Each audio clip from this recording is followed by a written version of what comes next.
По иницијатива на градоначалникот на општина Кочани Љупчо Папазов вчера се одржа координативен состанок со представници од институциите одговорни за зимско одржување на локалната патна инфраструктура. На работната средба градоначалникот Папазов ја истакна неопходноста од добра меѓуинституционална соработка заради успешно справување со временските услови што предстојат.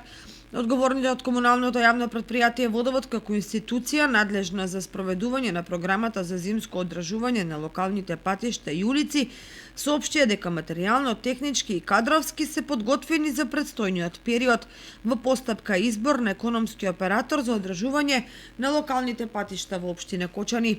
Представниците од надржавните служби одговорни за одржување на проодноста на патиштата во општина Кочани ја истакнаа нивната подготвеност за дејствување во зимски услови со почитување на приоритетните патни правци.